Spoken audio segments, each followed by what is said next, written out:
Welcome to A Setting of Silver.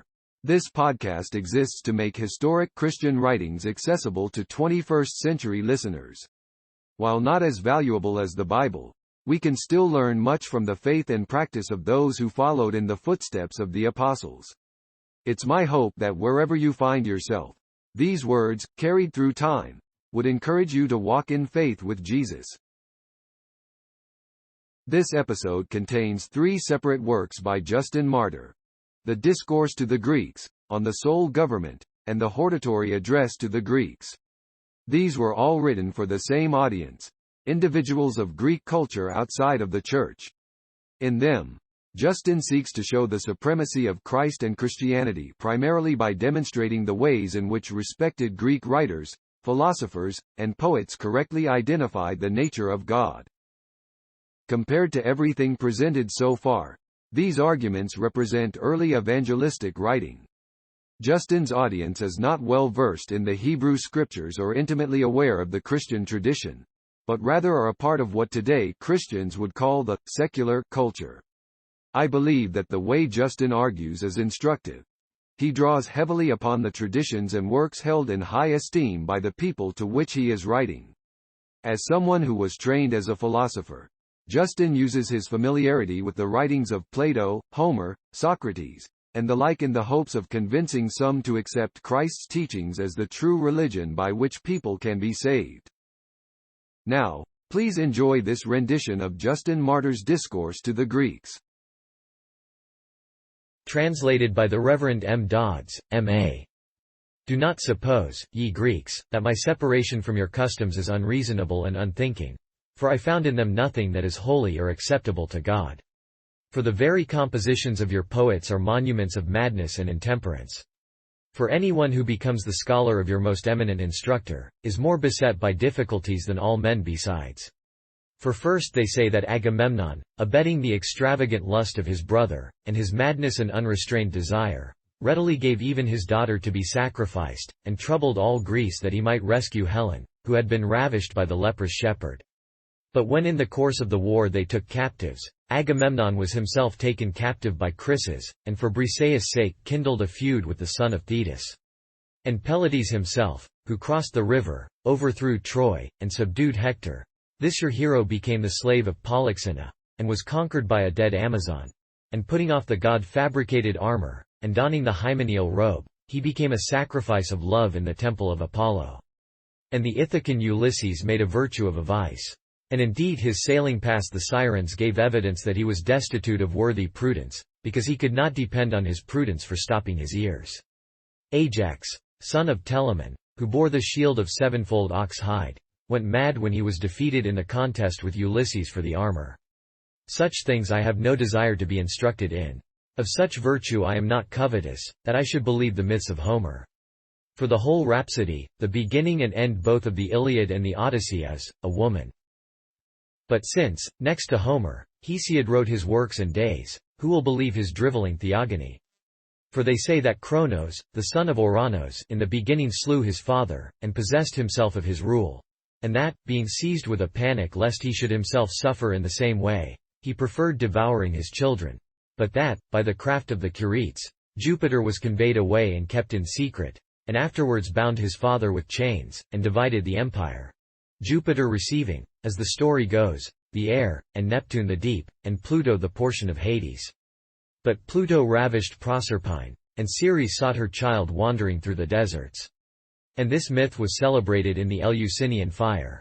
Again, Neptune ravished Melanippe when she was drawing water, besides abusing a host of Nereids not a few, whose names, were we to recount them, would cost us a multitude of words. And as for Jupiter, he was a various adulterer, with Antiope as a satyr, with Danae as gold, and with Europa as a bull. With Leda, moreover, he assumed wings. For the love of Semele proved both his unchastity and the jealousy of Semele.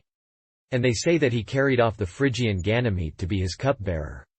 These, then, are the exploits of the sons of Saturn. And your illustrious son of Latona Apollo, who professed soothsaying, convicted himself of lying. He pursued Daphne, but did not gain possession of her, and to Hyacinthus, who loved him, he did not foretell his death. And I say nothing of the masculine character of Minerva, nor of the feminine nature of Bacchus, nor of the fornicating disposition of Venus. Read to Jupiter, ye Greeks, the law against parricides, and the penalty of adultery, and the ignominy of pederasty. Teach Minerva and Diana the works of women, and Bacchus the works of men. What seemliness is there in a woman's girding herself with armor, or in a man's decorating himself with cymbals, and garlands, and female attire, and accompanied by a herd of bacchanalian women? For Hercules, celebrated by his 3 knights, sung by the poets for his successful labors, the son of Jupiter, who slew the lion and destroyed the many-headed hydra, who put to death the fierce and mighty boar, and was able to kill the fleet man-eating birds, and brought up from Hades the 3-headed dog, who effectually cleansed the huge Augean building from its dung, and killed the bulls and the stag whose nostrils breathed fire, and plucked the golden fruit from the tree, and slew the poisonous serpent, and for some reason, which it is not lawful to utter, killed Aeschylus, and the guest-slaying Busiris, and crossed the mountains that he might get water which gave forth an articulate speech. As the story goes, he who was able to do so many and such like and so great deeds as these, how childishly he was delighted to be stunned by the cymbals of the satyrs, and to be conquered by the love of woman, and to be struck on the hips by the laughing Lyda. And at last, not being able to put off the tunic of Nessus, himself kindling his own funeral pile, so he died. Let Vulcan lay aside his envy, and not be jealous if he is hated because he is old and club-footed, and Mars loved, because young and beautiful. Since, therefore, ye Greeks, your gods are convicted of intemperance, and your heroes are effeminate, as the histories on which your dramas are founded have declared, such as the curse of Atreus, the bed of Thyestes and the taint in the house of Pelops, and Danaus murdering through hatred and making Aegyptus childless in the intoxication of his rage, and the Thyestean banquet spread by the Furies. And Procne is to this day flitting about, lamenting, and her sister of Athens shrills with her tongue cut out. For what need is there of speaking of the goad of Oedipus, and the murder of Laius, and the marrying his mother, and the mutual slaughter of those who were at once his brothers and his sons? And your public assemblies I have come to hate. For there are excessive banquetings, and subtle flutes which provoke to lustful movements, and useless and luxurious anointings, and crowning with garlands. With such a mass of evils do you banish shame. And ye fill your minds with them, and are carried away by intemperance, and indulge as a common practice in wicked and insane fornication. And this further I would say to you, why are you, being a Greek, indignant at your son when he imitates Jupiter, and rises against you and defrauds you of your own wife? Why do you count him your enemy, and yet worship one that is like him? And why do you blame your wife for living in unchastity, and yet honor Venus with shrines? If indeed these things had been related by others, they would have seemed to be mere slanderous accusations, and not truth. But now your own poets sing these things, and your histories noisily publish them. Henceforth, ye Greeks, come and partake of incomparable wisdom, and be instructed by the divine word, and acquaint yourselves with the King immortal. And do not recognize those men as heroes who slaughter whole nations.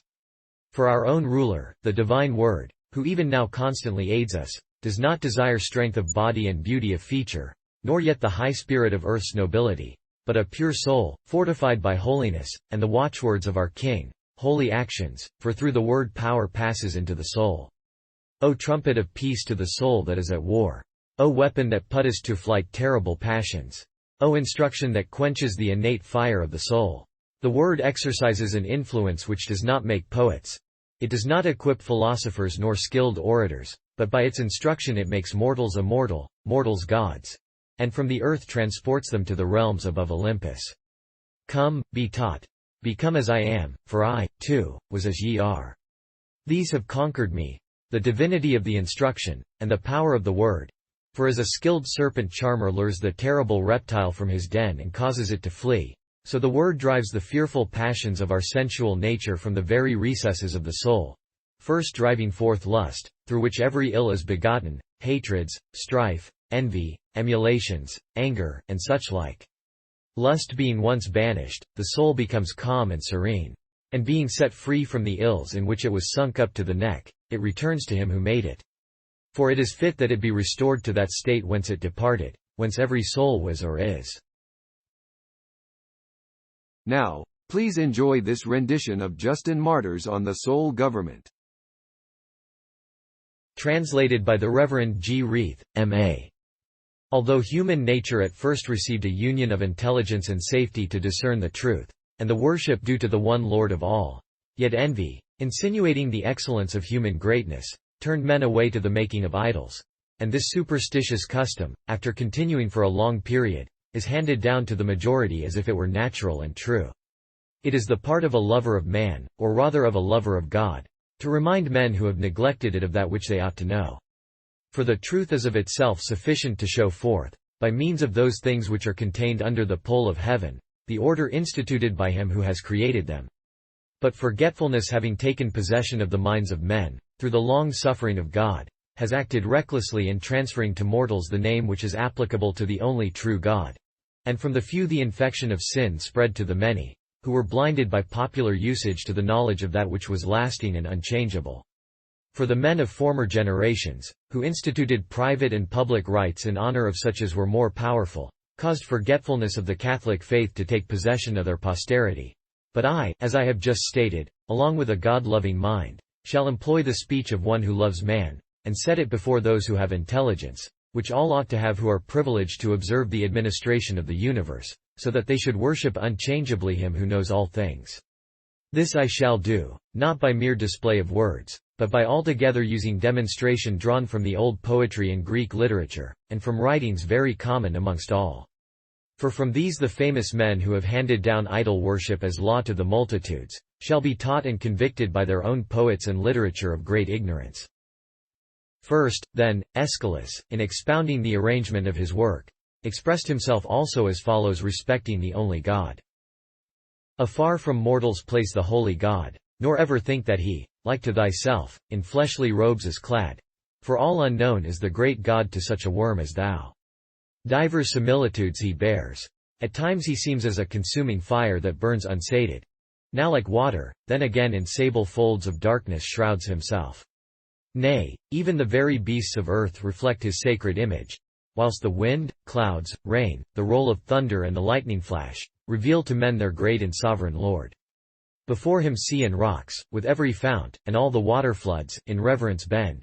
And as they gaze upon his awful face, mountains and earth, with the profoundest depths of ocean, and the highest peaks of hills, tremble. For he is Lord omnipotent, and this the glory is of God Most High.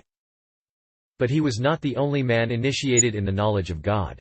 For Sophocles also thus describes the nature of the only creator of all things, the one God. There is one God, in truth there is but one, who made the heavens and the broad earth beneath, the glancing waves of ocean, and the winds. But many of us mortals err in heart, and set up, for a solace in our woes, images of the gods in stone and brass, or figures carved in gold or ivory.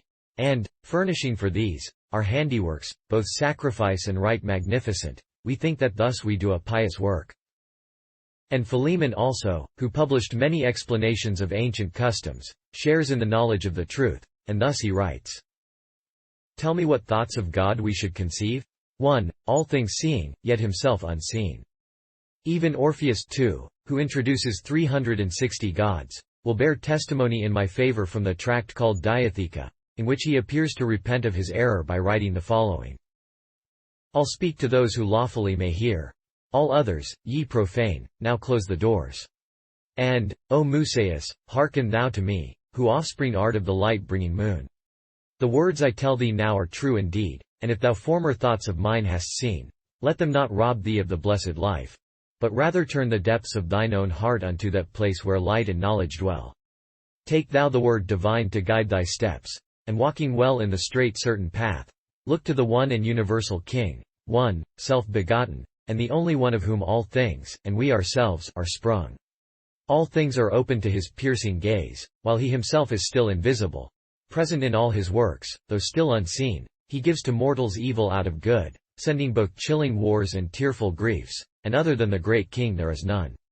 The clouds forever settle round his throne, and mortal eyeballs and mere mortal eyes are weak to see Jove, reigning over all. He sits established in the brazen heavens upon his throne, and underneath his feet he treads the earth, and stretches his right hand to all the ends of ocean, and around tremble the mountain ranges, and the streams, the depths, too, of the blue and hoary sea. He speaks indeed as if he had been an eyewitness of God's greatness. And Pythagoras agrees with him when he writes, should one in boldness say, Lo, I am God.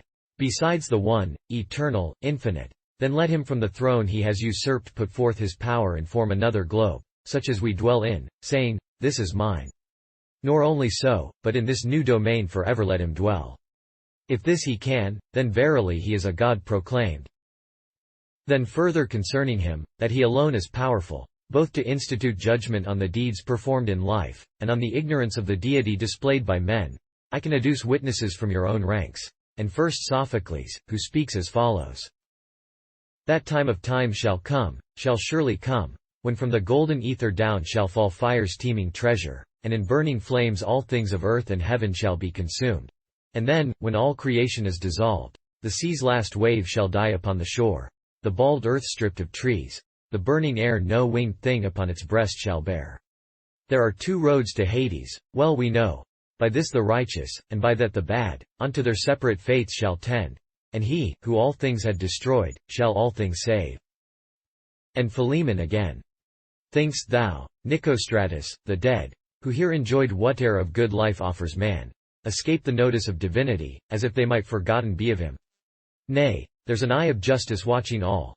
For if the good and bad find the same end, then go thou, rob, steal, plunder, at thy will, do all the evil that to thee seems good. Yet be not thou deceived. For underneath there is a throne and place of judgment set, which God the Lord of all shall occupy, whose name is terrible, nor shall I dare to breathe it forth in feeble human speech. And Euripides. Not grudgingly he gives a lease of life, that we the holders may be fairly judged. And if a mortal man doth think to hide his daily guilt from the keen eye of God, it is an evil thought. So if perchance he meets with leisure taking justice, she demands him as her lawful prisoner. But many of you hastily commit a twofold sin, and say there is no God. But, there is. Then see that he who, being wicked, prospers, may redeem the time so precious, else hereafter waits for him the due reward of punishment. And that God is not appeased by the libations and incense of evil doers, but awards vengeance in righteousness to each one. Philemon again shall bear testimony to me. If any one should dream, O Pamphilus, by sacrifice of bulls or goats, nay, then, by Jupiter, of any such like things, or by presenting gold or purple robes, or images of ivory and gems, if thus he thinks he may propitiate God, he errs, and shows himself a silly one. But let him rather useful be and good, committing neither theft nor lustful deeds, nor murder foul, for earthly riches' sake. Let him of no man covet wife or child, his splendid house, his wide-spread property, his maiden, or his slave born in his house, his horses, or his cattle, or his beeves, nay, covet not a pin, O Pamphilus, for God, close by you, sees whate'er you do. He ever with the wicked man is wroth, but in the righteous takes a pleasure still, permitting him to reap fruit of his toil, and to enjoy the bread his sweat has won. But being righteous, see thou pay thy vows, and unto God the giver offer gifts. Place thy adorning not in outward shows, but in an inward purity of heart. Hearing the thunder then, thou shalt not fear, nor shalt thou flee, O Master, at its voice, for thou art conscious of no evil deed, and God, close by you, sees whate'er you do. Again, Plato, in Timaeus, says, But if any one on consideration should actually institute a rigid inquiry, he would be ignorant of the distinction between the human and the divine nature, because God mingles many things up into one, and again is able to dissolve one into many things, seeing that he is endued with knowledge and power. But no man either is, or ever shall be, able to perform any of these. But concerning those who think that they shall share the holy and perfect name, which some have received by a vain tradition as if they were gods, Menander in the Auriga says, If there exists a God who walketh out with an old woman, or who enters in by stealth to houses through the folding doors, he ne'er can please me. Nay, but only he who stays at home, a just and righteous God, to give salvation to his worshippers. The same Menander in the Sacerdos says, There is no God, O woman, that can save one man by another. If indeed a man, with sound of tinkling cymbals, charm a God where'er he listeth, then assuredly he who doth so is much the greater God. But these, O road, are but the cunning schemes which daring men of intrigue, unabashed, invent to earn themselves a livelihood, and yield a laughing stock unto the age.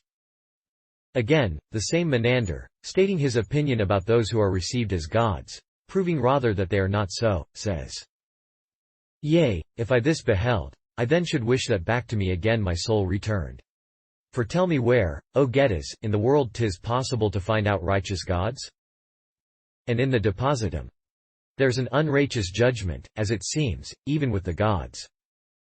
And Euripides the tragedian, in Orestes, says, Apollo having caused by his command the murder of the mother, knoweth not what honesty and justice signify.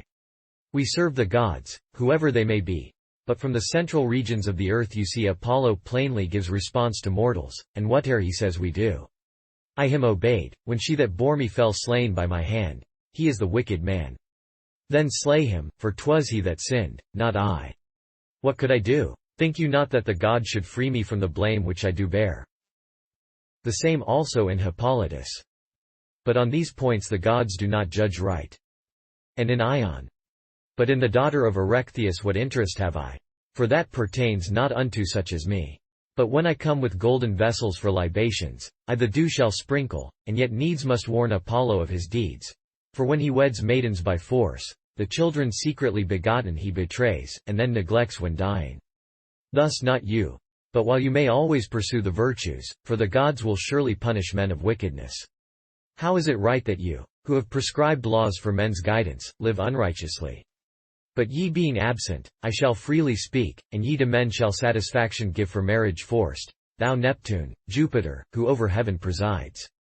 The temples ye have emptied, while injustice ye repay.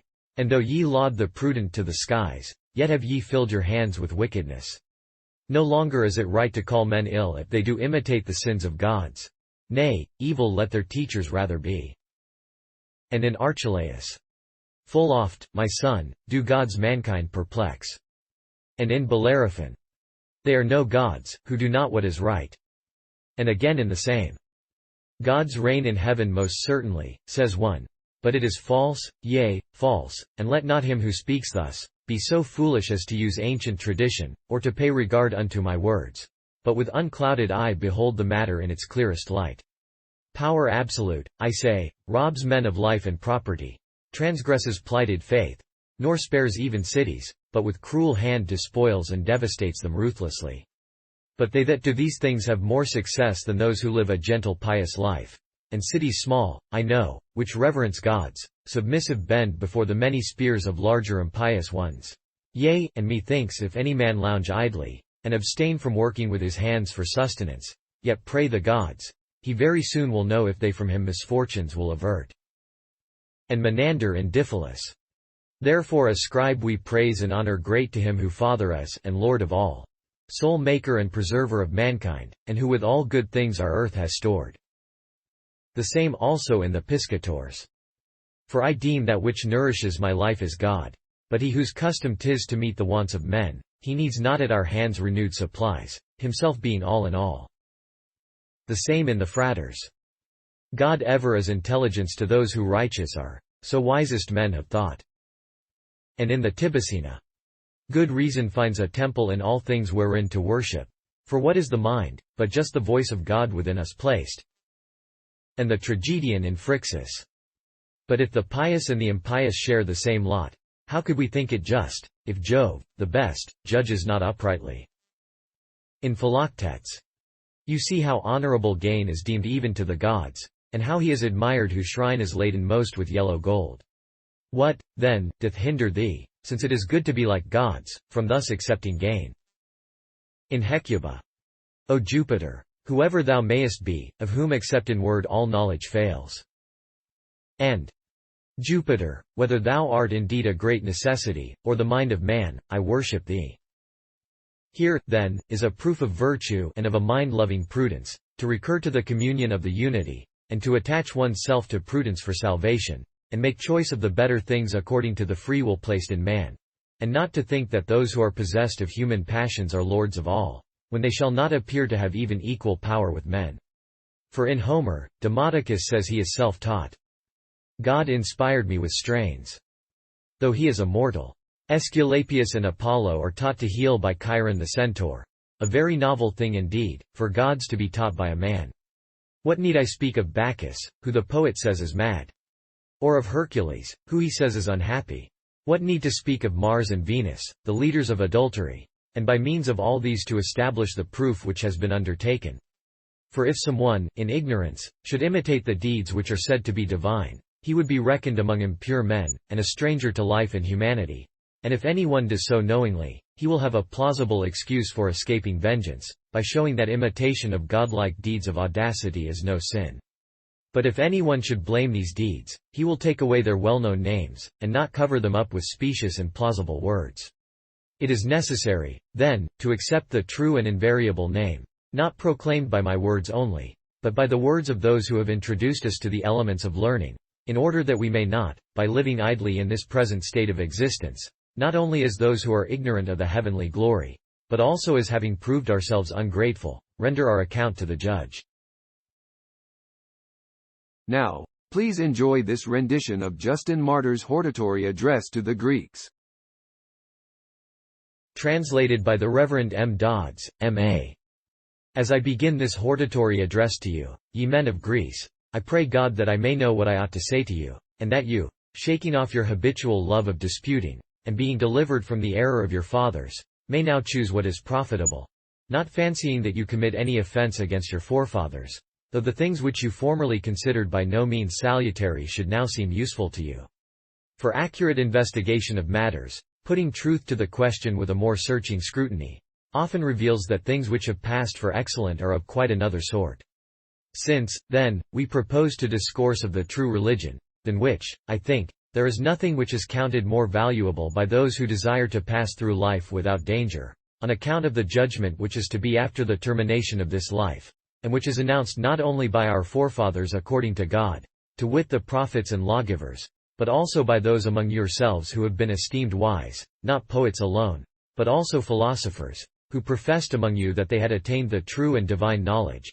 I think it well first of all to examine the teachers of religion, both our own and yours, who they were, and how great, and in what times they lived, in order that those who have formerly received from their fathers the false religion, may now, when they perceive this, be extricated from that inveterate error, and that we may clearly and manifestly show that we ourselves follow the religion of our forefathers according to God. Whom, then, ye men of Greece, do ye call your teachers of religion? The poets? It will do your cause no good to say so to men who know the poets. For they know how very ridiculous a theogony they have composed, as we can learn from Homer, your most distinguished and prince of poets. For he says, first, that the gods were in the beginning generated from water, for he has written thus. Both ocean, the origin of the gods, and their mother Tethys. And then we must also remind you of what he further says of him whom ye consider the first of the gods, and whom he often calls the father of gods and men, for he said, Zeus, who is the dispenser of war to men. Indeed, he says that he was not only the dispenser of war to the army, but also the cause of perjury to the Trojans, by means of his daughter.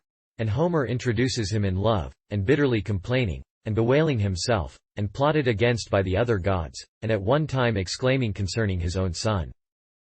Alas, he falls, my most beloved of men. Sarpedon, vanquished by Patroclus, falls. So will the fates. And at another time concerning Hector. Ah! I behold a warrior dear to me around the walls of Ilium driven, and grieve for Hector. And what he says of the conspiracy of the other gods against Zeus, they know who read these words. When the other Olympians, Juno, and Neptune, and Minerva, wished to bind him. And unless the blessed gods had feared him whom gods call Briareus, Zeus would have been bound by them. And what Homer says of his intemperate loves, we must remind you in the very words he used. For he said that Zeus spake thus to Juno. For never goddess poured, nor woman yet, so full a tide of love into my breast. I never loved Ixion's consort thus, nor sweet Acrisian Danae, from whom sprang Perseus, noblest of the race of man, nor Phoenix daughter fair, of whom were born Minos, unmatched but by the powers above, and Rhadamanthus, nor yet Semele, nor yet Alcmene, who in Thebes produced the valiant Hercules, and though my son by Semele were Bacchus, joy of man, nor Ceres golden-haired, nor high-enthroned Latona in the skies. No, nor thyself as now I love thee, and my soul perceive o'erwhelmed with sweetness of intense desire. It is fit that we now mention what one can learn from the work of Homer of the other gods, and what they suffered at the hands of men.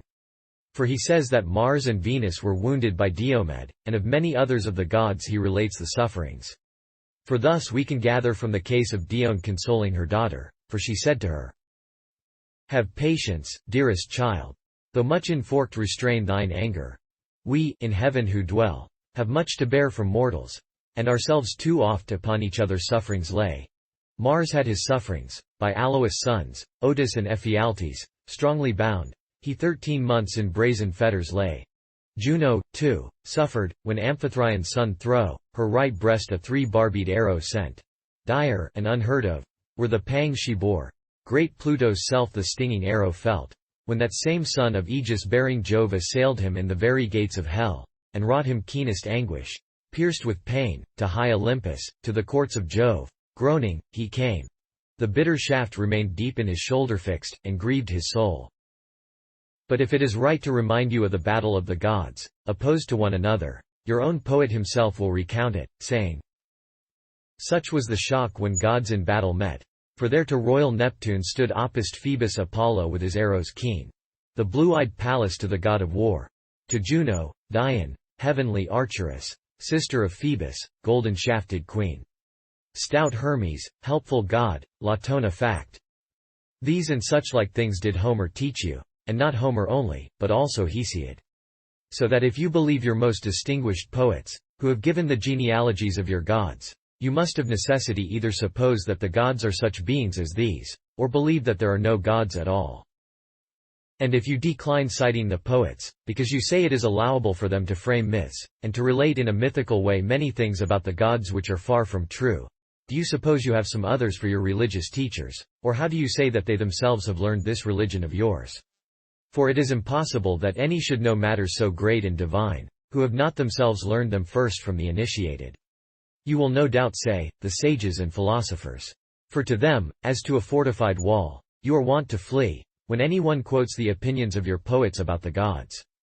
Therefore, since it is fit that we commence with the ancients and the earliest, beginning thence I will produce the opinion of each, much more ridiculous as it is than the theology of the poets. For Thales of Miletus, who took the lead in the study of natural philosophy, declared that water was the first principle of all things. For from water he says that all things are, and that into water all are resolved. And after him Anaximander, who came from the same Miletus, said that the infinite was the first principle of all things. For that from this indeed all things are produced, and into this do all decay. Thirdly, Anaximenes, and he too was from Miletus, says that air is the first principle of all things. For he says that from this all things are produced, and into this all are resolved. Heraclitus and Hippasus, from Metapontus, say that fire is the first principle of all things. For from fire all things proceed, and in fire do all things terminate. Anaxagoras of Clazomenae said that the homogeneous parts are the first principles of all things. Archelaus, the son of Apollodorus, an Athenian, says that the infinite air and its density and rarity are the first principle of all things. All these, forming a succession from Thales, followed the philosophy called by themselves physical. Then, in regular succession from another starting point, Pythagoras the Samian, son of Nisarchus, calls numbers, with their proportions and harmonies, and the elements composed of both, the first principles, and he includes also unity and the indefinite binary. Epicurus, an Athenian, the son of Neocles, says that the first principles of the things that exist are bodies perceptible by reason, admitting no vacuity, unbegotten, indestructible, which can neither be broken, nor admit of any formation of their parts, nor alteration, and are therefore perceptible by reason. Empedocles of Agrigentum, son of Meton, maintained that there were 4 elements, fire, air, water, earth, and 2 elementary powers, love and hate, of which the former is a power of union, the latter of separation. You see, then, the confusion of those who are considered by you to have been wise men, whom you assert to be your teachers of religion. Some of them declaring that water is the first principle of all things. Others, air, others, fire, and others, some other of these 4 mentioned elements, and all of them employing persuasive arguments for the establishment of their own errors, and attempting to prove their own peculiar dogma to be the most valuable. These things were said by them. How then, ye men of Greece, can it be safe for those who desire to be saved, to fancy that they can learn the true religion from these philosophers, who were neither able so to convince themselves as to prevent sectarian wrangling with one another, and not to appear definitely opposed to one another's opinions? But possibly those who are unwilling to give up the ancient and inveterate error, maintain that they have received the doctrine of their religion not from those who have now been mentioned, but from those who are esteemed among them as the most renowned and finished philosophers, Plato and Aristotle. For these, they say, have learned the perfect and true religion. But I would be glad to ask, first of all, from those who say so, from whom they say that these men have learned this knowledge. For it is impossible that men who have not learned these so great and divine matters from some who knew them, should either themselves know them, or be able correctly to teach others. And, in the second place, I think we ought to examine the opinions even of these sages. For we shall see whether each of these does not manifestly contradict the other. But if we find that even they do not agree with each other, I think it is easy to see clearly that they too are ignorant. For Plato, with the air of one that has descended from above, and has accurately ascertained and seen all that is in heaven, says that the Most High God exists in a fiery substance. But Aristotle, in a book addressed to Alexander of Macedon, giving a compendious explanation of his own philosophy, clearly and manifestly overthrows the opinion of Plato, saying that God does not exist in a fiery substance, but inventing, as a fifth substance, some kind of ethereal and unchangeable body, says that God exists in it. Thus, at least, he wrote, not, as some of those who have erred regarding the deity say, that God exists in a fiery substance. Then, as if he were not satisfied with this blasphemy against Plato, he further, for the sake of proving what he says about the ethereal body, cites as a witness him whom Plato had banished from his Republic as a liar, and as being an imitator of the images of truth at 3 removes, for so Plato calls Homer. For he wrote, thus at least did Homer speak, and Zeus obtained the wide heaven and the air and the clouds, wishing to make his own opinion appear more worthy of credit by the testimony of Homer, not being aware that if he used Homer as a witness to prove that he spoke truth, many of his tenets would be proved untrue. For Thales of Miletus, who was the founder of philosophy among them, taking occasion from him, will contradict his first opinions about first principles. For Aristotle himself, having said that God and matter are the first principles of all things, Thales, the eldest of all their sages, says that water is the first principle of the things that exist, for he says that all things are from water, and that all things are resolved into water. And he conjectures this, first, from the fact that the seed of all living creatures, which is their first principle, is moist, and secondly, because all plants grow and bear fruit in moisture, but when deprived of moisture, wither. Then, as if not satisfied with his conjectures, he cites Homer as a most trustworthy testimony, who speaks thus. Ocean, who is the origin of all? May not Thales, then, very fairly say to him, what is the reason, Aristotle, why you give heed to Homer, as if he spoke truth, when you wish to demolish the opinions of Plato, but when you promulgate an opinion contrary to ours, you think Homer untruthful? And that these very wonderful sages of yours do not even agree in other respects, can be easily learned from this. For while Plato says that there are 3 first principles of all things, God, and matter, and form, God, the maker of all, and matter, which is the subject of the first production of all that is produced, and affords to God opportunity for his workmanship, and form, which is the type of each of the things produced, Aristotle makes no mention at all of form as a first principle, but says that there are 2, God and matter. And again, while Plato says that the highest God and the ideas exist in the first place of the highest heavens, and in fixed sphere, Aristotle says that, next to the Most High God, there are, not ideas, but certain gods, who can be perceived by the mind. Thus, then, do they differ concerning things heavenly. So that one can see that they not only are unable to understand our earthly matters, but also, being at variance among themselves regarding these things, they will appear unworthy of credit when they treat of things heavenly. And that even their doctrine regarding the human soul as it now is does not harmonize, is manifest from what has been said by each of them concerning it. For Plato says that it is of 3 parts, having the faculty of reason, of affection, and of appetite. But Aristotle says that the soul is not so comprehensive as to include also corruptible parts, but only reason. And Plato loudly maintains that the whole soul is immortal. But Aristotle, naming it the actuality, would have it to be mortal, not immortal.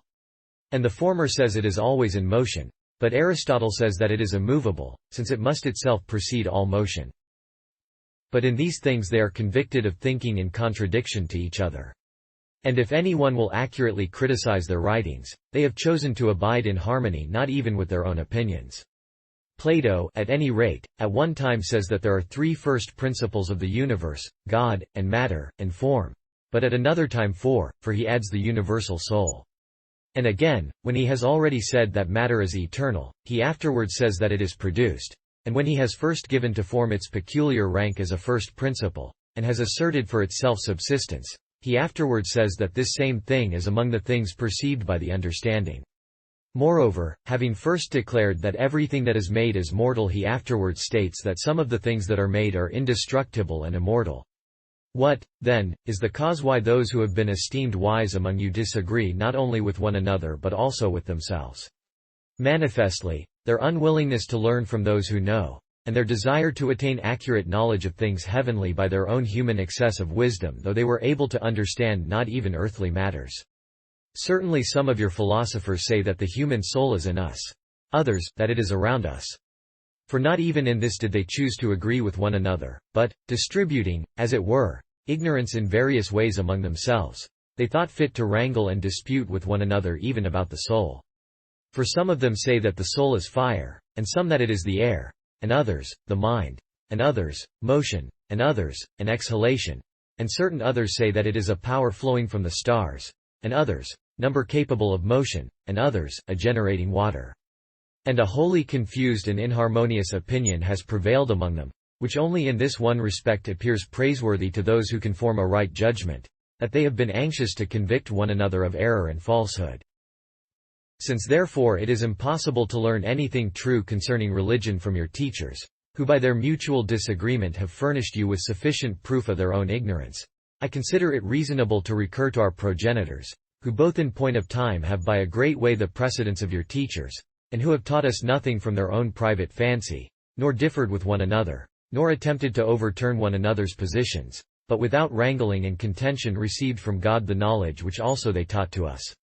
For neither by nature nor by human conception is it possible for men to know things so great and divine, but by the gift which then descended from above upon the holy men, who had no need of rhetorical art, nor of uttering anything in a contentious or quarrelsome manner, but to present themselves pure to the energy of the divine Spirit, in order that the divine plectrum itself, descending from heaven, and using righteous men as an instrument like a harp or lyre, might reveal to us the knowledge of things divine and heavenly. Wherefore, as if with one mouth and one tongue, they have in succession, and in harmony with one another, taught us both concerning God, and the creation of the world, and the formation of man, and concerning the immortality of the human soul, and the judgment which is to be after this life, and concerning all things which it is needful for us to know, and thus in divers times and places have afforded us the divine instruction. I will begin, then, with our first prophet and lawgiver, Moses, first explaining the times in which he lived, on authorities which among you are worthy of all credit. For I do not propose to prove these things only from our own divine histories, which as yet you are unwilling to credit on account of the inveterate error of your forefathers, but also from your own histories, and such, too, as have no reference to our worship, that you may know that, of all your teachers, whether sages, poets, historians, philosophers, or lawgivers, by far the oldest, as the Greek histories show us, was Moses, who was our first religious teacher. For in the times of Ogyges and Inachus, whom some of your poets suppose to have been earth-born, Moses is mentioned as the leader and ruler of the Jewish nation. For in this way he is mentioned both by Polemon in the first book of his Hellenics, and by Apion son of Posidonius in his book against the Jews, and in the fourth book of his history, where he says that during the reign of Inachus over Argos the Jews revolted from Amasis king of the Egyptians, and that Moses led them. And Ptolemaeus the Mendesian, in relating the history of Egypt, concurs in all this. And those who write the Athenian history, Hellanicus and Philochorus, the author of the Attic history, Castor and Thallus, and Alexander Polyhistor, and also the very well-informed writers on Jewish affairs, Philo and Josephus, have mentioned Moses as a very ancient and time-honored prince of the Jews. Josephus, certainly, desiring to signify even by the title of his work the antiquity and age of the history, wrote thus at the commencement of the history, the Jewish Antiquities of Flavius Josephus, signifying the oldness of the history by the word, antiquities. And your most renowned historian Diodorus, who employed 30 whole years in epitomizing the libraries, and who, as he himself wrote, traveled over both Asia and Europe for the sake of great accuracy, and thus became an eyewitness of very many things, wrote 40 entire books of his own history. And he in the first book, having said that he had learned from the Egyptian priests that Moses was an ancient lawgiver, and even the first, wrote of him in these very words, For subsequent to the ancient manner of living in Egypt which gods and heroes are fabled to have regulated, they say that Moses first persuaded the people to use written laws, and to live by them, and he is recorded to have been a man both great of soul and of great faculty in social matters. Then, having proceeded a little further, and wishing to mention the ancient lawgivers, he mentions Moses first. For he spoke in these words, "Among the Jews they say that Moses ascribed his laws to that God who is called Jehovah, whether because they judged it a marvelous and quite divine conception which promised to benefit a multitude of men, or because they were of opinion that the people would be the more obedient when they contemplated the majesty and power of those who were said to have invented the laws. And they say that Sasunches was the second Egyptian legislator, a man of excellent understanding. And the third, they say, was Sasankosis the king, who not only performed the most brilliant military exploits of any in Egypt, but also consolidated that warlike race by legislation. And the fourth lawgiver, they say, was Bacchorus the king, a wise and surpassingly skillful man. And after him it is said that Amasis the king acceded to the government, whom they relate to have regulated all that pertains to the rulers of provinces, and to the general administration of the government of Egypt. And they say that Darius, the father of Xerxes, was the sixth who legislated for the Egyptians. These things, ye men of Greece, have been recorded in writing concerning the antiquity of Moses by those who were not of our religion. And they said that they learned all these things from the Egyptian priests, among whom Moses was not only born, but also was thought worthy of partaking of all the education of the Egyptians, on account of his being adopted by the king's daughter as her son, and for the same reason was thought worthy of great attention, as the wisest of the historians relate, who have chosen to record his life and actions, and the rank of his descent. I speak of Philo and Josephus. For these, in their narration of the history of the Jews, say that Moses was sprung from the race of the Chaldeans, and that he was born in Egypt when his forefathers had migrated on account of famine from Phoenicia to that country. And him God chose to honor on account of his exceeding virtue, and judged him worthy to become the leader and lawgiver of his own race, when he thought it right that the people of the Hebrews should return out of Egypt into their own land. To him first did God communicate that divine and prophetic gift which in those days descended upon the holy men, and him also did he first furnish that he might be our teacher in religion, and then after him the rest of the prophets, who both obtained the same gift as he, and taught us the same doctrines concerning the same subjects. These we assert to have been our teachers, who taught us nothing from their own human conception, but from the gift vouchsafed to them by God from above. But as you do not see the necessity of giving up the ancient error of your forefathers in obedience to these teachers of ours, what teachers of your own do you maintain to have lived worthy of credit in the matter of religion? For, as I have frequently said, it is impossible that those who have not themselves learned these so great and divine things from such persons as are acquainted with them, should either themselves know them, or be able rightly to teach others.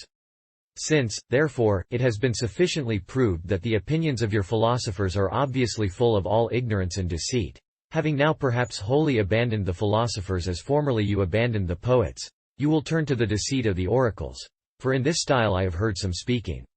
Therefore I think it fit to tell you at this step in our discourse what I formerly heard among you concerning their utterances. For when one inquired at your oracle, it is your own story, what religious men had at any time happened to live. You say that the oracle answered thus: only the Chaldeans have obtained wisdom, and the Hebrews, who worship God himself, the self-begotten King. Since, therefore, you think that the truth can be learned from your oracles, when you read the histories and what has been written regarding the life of Moses by those who do not belong to our religion, and when you know that Moses and the rest of the prophets were descended from the race of the Chaldeans and Hebrews, do not think that anything incredible has taken place if a man sprung from a godly line, and who lived worthily of the godliness of his fathers, was chosen by God to be honored with this great gift and to be set forth as the first of all the prophets. And I think it necessary also to consider the times in which your philosophers lived, that you may see that the time which produced them for you is very recent, and also short. For thus you will be able easily to recognize also the antiquity of Moses. But lest, by a complete survey of the periods, and by the use of a greater number of proofs, I should seem to be prolix, I think it may be sufficiently demonstrated from the following. For Socrates was the teacher of Plato, and Plato of Aristotle. Now these men flourished in the time of Philip and Alexander of Macedon, in which time also the Athenian orators flourished, as the Philippics of Demosthenes plainly show us. And those who have narrated the deeds of Alexander sufficiently prove that during his reign Aristotle associated with him. From all manner of proofs, then, it is easy to see that the history of Moses is by far more ancient than all profane histories. And, besides, it is fit that you recognize this fact also, that nothing has been accurately recorded by Greeks before the era of the Olympiads, and that there is no ancient work which makes known any action of the Greeks or barbarians. But before that period existed only the history of the prophet Moses, which he wrote in the Hebrew character by the divine inspiration.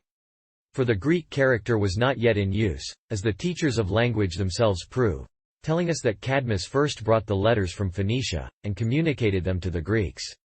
And your first of philosophers, Plato, testifies that they were a recent discovery.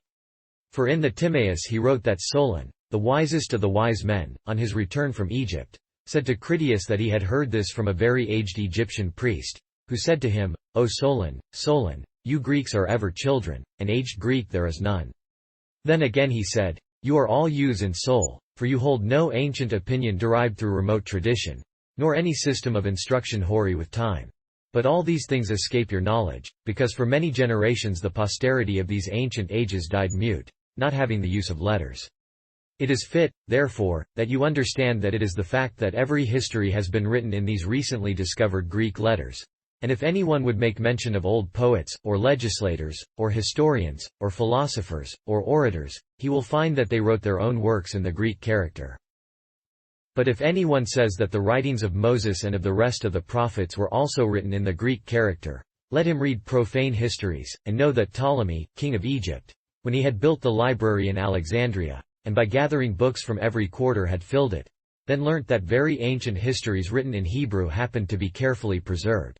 And wishing to know their contents, he sent for 70 wise men from Jerusalem, who were acquainted with both the Greek and Hebrew language, and appointed them to translate the books, and that in freedom from all disturbance they might the more speedily complete the translation. He ordered that there should be constructed, not in the city itself, but 7 stadia off, where the pharos was built, as many little cots as there were translators, so that each by himself might complete his own translation, and enjoined upon those officers who were appointed to this duty, to afford them all attendance, but to prevent communication with one another, in order that the accuracy of the translation might be discernible even by their agreement. And when he ascertained that the 70 men had not only given the same meaning, but had employed the same words, and had failed in agreement with one another not even to the extent of one word, but had written the same things, and concerning the same things, he was struck with amazement, and believed that the translation had been written by divine power, and perceived that the men were worthy of all honor, as beloved of God, and with many gifts ordered them to return to their own country. And having, as was natural, marveled at the books, and concluded them to be divine, he consecrated them in that library. These things, ye men of Greece, are no fable, nor do we narrate fictions. But we ourselves having been in Alexandria, saw the remains of the little cots at the pharos still preserved, and having heard these things from the inhabitants, who had received them as part of their country's tradition, we now tell to you what you can also learn from others, and specially from those wise and esteemed men who have written of these things, Philo and Josephus, and many others. But if any of those who are wont to be forward in contradiction should say that these books do not belong to us, but to the Jews, and should assert that we in vain profess to have learned our religion from them, let him know, as he may from those very things which are written in these books, that not to them, but to us, does the doctrine of them refer. That the books relating to our religion are to this day preserved among the Jews, has been a work of divine providence on our behalf. For lest, by producing them out of the Church, we should give occasion to those who wish to slander us to charge us with fraud, we demand that they be produced from the synagogue of the Jews, that from the very books still preserved among them it might clearly and evidently appear, that the laws which were written by holy men for instruction pertain to us. It is therefore necessary, ye Greeks, that you contemplate the things that are to be, and consider the judgment which is predicted by all, not only by the godly, but also by those who are irreligious, that ye do not without investigation commit yourselves to the error of your fathers, nor suppose that if they themselves have been in error, and have transmitted it to you, that this which they have taught you is true. But looking to the danger of so terrible a mistake, inquire and investigate carefully into those things which are, as you say, spoken of even by your own teachers. For even unwillingly they were on your account forced to say many things by the divine regard for mankind, especially those of them who were in Egypt, and profited by the godliness of Moses and his ancestry. For I think that some of you, when you read even carelessly the history of Diodorus, and of those others who wrote of these things, cannot fail to see that both Orpheus, and Homer, and Solon, who wrote the laws of the Athenians, and Pythagoras, and Plato, and some others, when they had been in Egypt, and had taken advantage of the history of Moses, afterwards published doctrines concerning the gods quite contrary to those which formerly they had erroneously promulgated. At all events, we must remind you what Orpheus, who was, as one might say, your first teacher of polytheism, latterly addressed to his son Musaeus, and to the other legitimate auditors, concerning the one and only God. And he spoke thus: I speak to those who lawfully may hear. All others, ye profane, now close the doors, and, O Musaeus, hearken thou to me, who offspring art of the light-bringing moon. The words I utter now are true indeed. And if thou former thoughts of mine hast seen, let them not rob thee of the blessed life, but rather turn the depths of thine own heart unto the place where light and knowledge dwell. Take thou the word divine to guide thy steps, and walking well in the straight certain path, look to the one and universal King, one, self-begotten, and the only one, of whom all things and we ourselves are sprung. All things are open to his piercing gaze, while he himself is still invisible. Present in all his works, though still unseen, he gives to mortals evil out of good, sending both chilling wars and tearful griefs, and other than the great King there is none. The clouds forever settle round his throne, and mortal eyeballs in mere mortal eyes are weak, to see Jove reigning over all. He sits established in the brazen heavens upon his golden throne. Under his feet he treads the earth, and stretches his right hand to all the ends of ocean, and around tremble the mountain ranges and the streams, the depths, too, of the blue and hoary sea. And again, in some other place he says, there is one Zeus alone, one Sun, one Hell, one Bacchus, and in all things but one God. Nor of all these is diverse let me speak. And when he swears he says, now I adjure thee by the highest heaven, the work of the great God, the only wise, and I adjure thee by the Father's voice, which first he uttered when he stablished the whole world by his counsel. What does he mean by, I adjure thee by the Father's voice, which first he uttered? It is the word of God which he here names, the voice, by whom heaven and earth and the whole creation were made, as the divine prophecies of the holy men teach us. And these he himself also paid some attention to in Egypt, and understood that all creation was made by the word of God. And therefore, after he says, I adjure thee by the Father's voice, which first he uttered, he adds this besides, when by his counsel he established the whole world. Here he calls the word, voice, for the sake of the poetical meter. And that this is so, is manifest from the fact, that a little further on, where the meter permits him, he names it, word. For he said, take thou the word divine to guide thy steps. We must also mention what the ancient and exceedingly remote Sibyl, whom Plato and Aristophanes, and others besides, mention as a prophetess, taught you in her oracular verses concerning one only God. And she speaks thus: there is one only unbegotten God, omnipotent, invisible, most high, all-seeing, but himself seen by no flesh. Then elsewhere thus: but we have strayed from the immortals' ways, and worship with a dull and senseless mind idols, the workmanship of our own hands, and images and figures of dead men. And again somewhere else: blessed shall be those men upon the earth who shall love the great God before all else, blessing him when they eat and when they drink, trusting in this their piety alone. Who shall abjure all shrines which they may see, all altars and vain figures of dumb stones, worthless and stained with blood of animals, and sacrifice of the four-footed tribes, beholding the great glory of one God. These are the Sibyl's words. And the poet Homer, using the license of poetry, and rivaling the original opinion of Orpheus regarding the plurality of the gods, mentions, indeed, several gods in a mythical style, lest he should seem to sing in a different strain from the poem of Orpheus, which he so distinctly proposed to rival, that even in the first line of his poem he indicated the relation he held to him. For as Orpheus in the beginning of his poem had said, O goddess, sing the wrath of Demeter, who brings the goodly fruit, Homer began thus, O goddess, sing the wrath of Achilles, son of Peleus, preferring, as it seems to me, even to violate the poetical meter in his first line, than that he should seem not to have remembered before all else the names of the gods. But shortly after he also clearly and explicitly presents his own opinion regarding one God only, somewhere saying to Achilles by the mouth of Phoenix, "Not though God himself were to promise that he would peel off my old age, and give me the vigor of my youth," where he indicates by the pronoun the real and true God. And somewhere he makes Ulysses address the host of the Greeks thus, "The rule of many is not a good thing. Let there be one ruler." And that the rule of many is not a good thing, but on the contrary an evil, he proposed to evince by fact, recounting the wars which took place on account of the multitude of rulers, and the fights and factions, and their mutual counterplots. For monarchy is free from contention. So far the poet Homer. And if it is needful that we add testimonies concerning one God, even from the dramatists, hear even Sophocles speaking thus. There is one God, in truth there is but one, who made the heavens and the broad earth beneath, the glancing waves of ocean and the winds, but many of us mortals err in heart, and set up for a solace in our woes images of the gods in stone and wood, or figures carved in brass or ivory, and, furnishing for these our handiworks, both sacrifice and right magnificent, we think that thus we do a pious work. Thus, then, Sophocles and Pythagoras, son of Nisarchus, who expounded the doctrines of his own philosophy, mystically by means of symbols, as those who have written his life show, himself seems to have entertained thoughts about the unity of God not unworthy of his foreign residence in Egypt.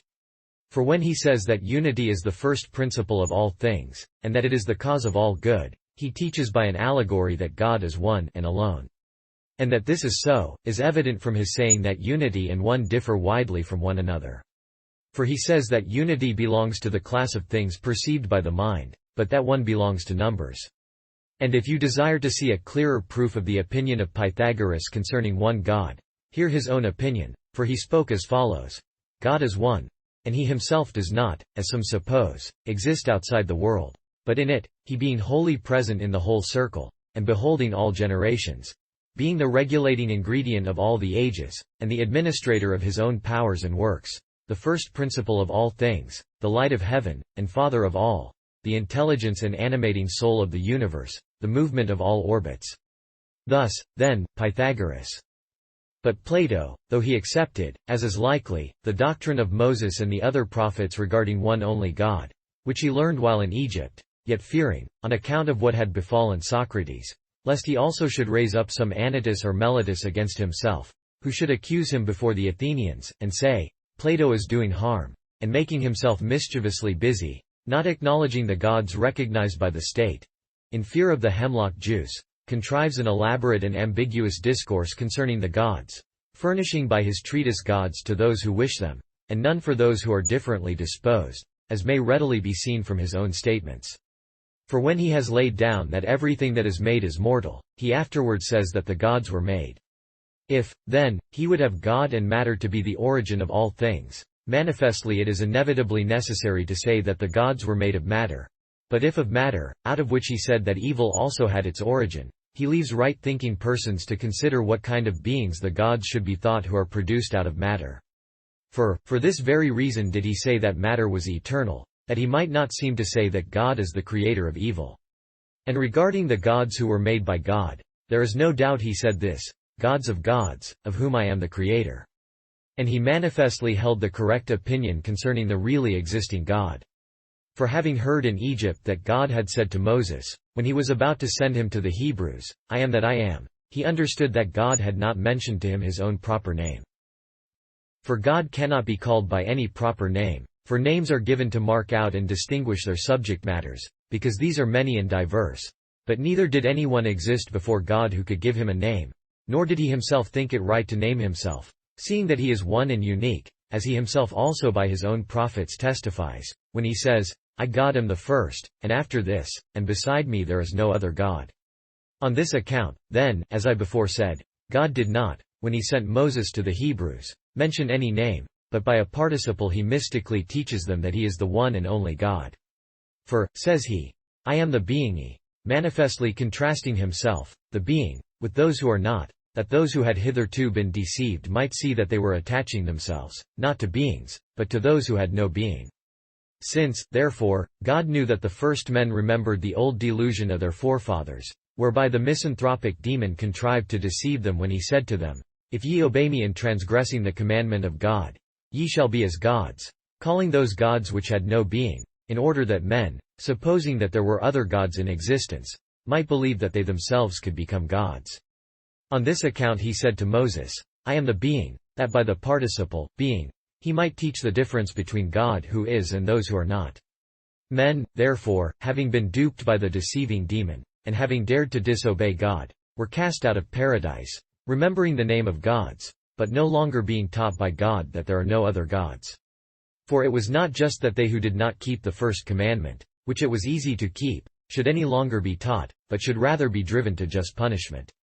Being therefore banished from paradise, and thinking that they were expelled on account of their disobedience only, not knowing that it was also because they had believed in the existence of gods which did not exist, they gave the name of gods even to the men who were afterwards born of themselves.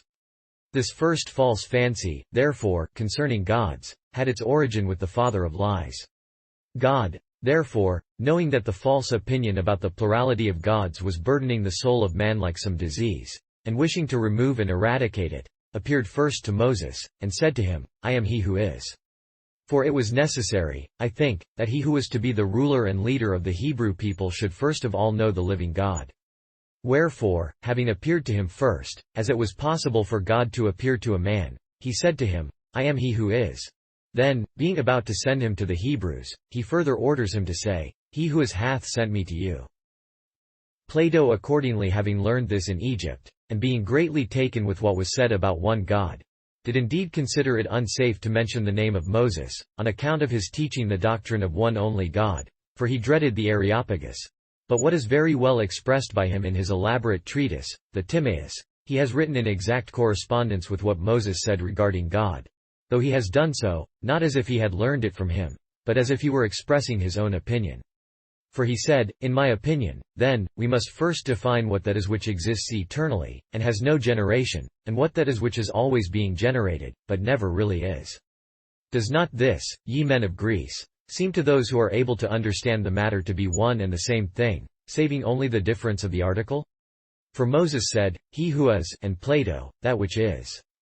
But either of the expressions seems to apply to the ever-existent God. For he is the only one who eternally exists, and has no generation. What, then, that other thing is which is contrasted with the ever-existent, and of which he said, and what that is which is always being generated, but never really is, we must attentively consider. For we shall find him clearly and evidently saying that he who is unbegotten is eternal, but that those that are begotten and made are generated and perish. As he said of the same class, gods, of whom I am maker, for he speaks in the following words, In my opinion, then, we must first define what that is which is always existent and has no birth, and what that is which is always being generated but never really is. The former, indeed, which is apprehended by reflection combined with reason, always exists in the same way, while the latter, on the other hand, is conjectured by opinion formed by the perception of the senses unaided by reason, since it never really is, but is coming into being and perishing. These expressions declare to those who can rightly understand them the death and destruction of the gods that have been brought into being. And I think it necessary to attend to this also, that Plato never names him the creator, but the fashioner of the gods, although, in the opinion of Plato, there is considerable difference between these two. For the creator creates the creature by his own capability and power, being in need of nothing else, but the fashioner frames his production when he has received from matter the capability for his work. But, perhaps, some who are unwilling to abandon the doctrines of polytheism, will say that to these fashioned gods the Maker said, Since ye have been produced, ye are not immortal, nor at all imperishable. Yet shall ye not perish nor succumb to the fatality of death, because you have obtained my will, which is a still greater and mightier bond. Here Plato, through fear of the adherents of polytheism, introduces his Maker, uttering words which contradict himself. For having formerly stated that he said that everything which is produced is perishable, he now introduces him saying the very opposite, and he does not see that it is thus absolutely impossible for him to escape the charge of falsehood. For he either at first uttered what is false when he said that everything which is produced is perishable, or now, when he propounds the very opposite to what he had formerly said. For if, according to his former definition, it is absolutely necessary that every created thing be perishable, how can he consistently make that possible which is absolutely impossible? So that Plato seems to grant an empty and impossible prerogative to his Maker, when he propounds that those who were once perishable because made from matter should again, by his intervention, become imperishable and enduring. For it is quite natural that the power of matter, which, according to Plato's opinion, is uncreated, and contemporary and coeval with the Maker, should resist his will. For he who has not created has no power, in respect of that which is uncreated, so that it is not possible that it, matter, being free, can be controlled by any external necessity.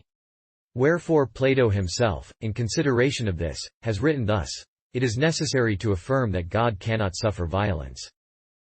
How, then, does Plato banish Homer from his Republic, since, in the embassy to Achilles, he represents Phoenix as saying to Achilles, "Even the gods themselves are not inflexible," though Homer said this not of the king and Platonic maker of the gods, but of some of the multitude whom the Greeks esteem as gods, as one can gather from Plato's saying, "Gods of gods?" For Homer, by that golden chain, refers all power and might to the one highest God. And the rest of the gods, he said, were so far distant from his divinity, that he thought fit to name them even along with men. At least he introduces Ulysses' saying of Hector to Achilles, "He is raging terribly, trusting in Zeus, and values neither men nor gods." In this passage Homer seems to me without doubt to have learned in Egypt, like Plato, concerning the one God, and plainly and openly to declare this, that he who trusts in the really existent God makes no account of those that do not exist. For thus the poet, in another passage, and employing another but equivalent word, to wit, a pronoun, made use of the same participle employed by Plato to designate the really existent God, concerning whom Plato said, "What that is which always exists, and has no birth." For not without a double sense does this expression of Phoenix seem to have been used.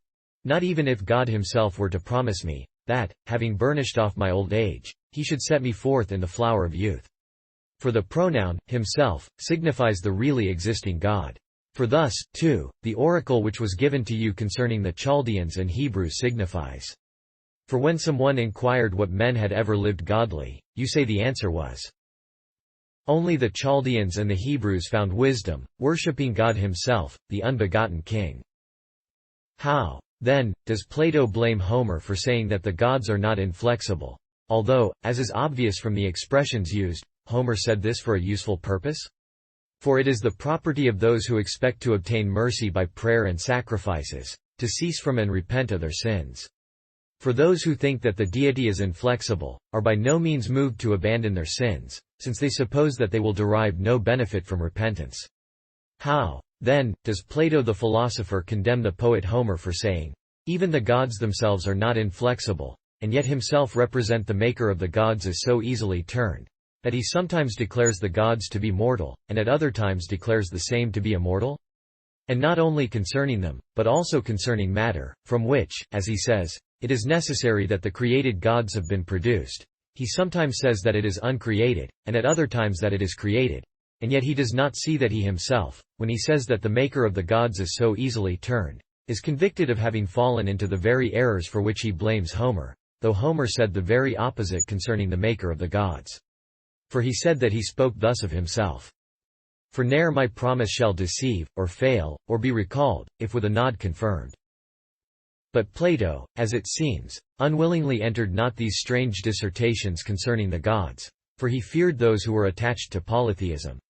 And whatever he thinks fit to tell of all that he had learned from Moses and the prophets concerning one God, he preferred delivering in a mystical style, so that those who desired to be worshippers of God might have an inkling of his own opinion. For being charmed with that saying of God to Moses, "I am the really existing," and accepting with a great deal of thought the brief participial expression, he understood that God desired to signify to Moses his eternity, and therefore said, "I am the really existing." For this word, existing, expresses not one time only, but the three, the past, the present, and the future. For when Plato says, "and which never really is," he uses the verb, is, of time indefinite. For the word, never, is not spoken, as some suppose, of the past, but of the future time. And this has been accurately understood even by profane writers. And therefore, when Plato wished, as it were, to interpret to the uninitiated what had been mystically expressed by the participle concerning the eternity of God, he employed the following language: God indeed, as the old tradition runs, includes the beginning, and end, and middle of all things. In this sentence he plainly and obviously names the law of Moses, the old tradition, fearing, through dread of the hemlock cup, to mention the name of Moses, for he understood that the teaching of the man was hateful to the Greeks, and he clearly enough indicates Moses by the antiquity of the tradition. And we have sufficiently proved from Diodorus and the rest of the historians, in the foregoing chapters, that the law of Moses is not only old, but even the first.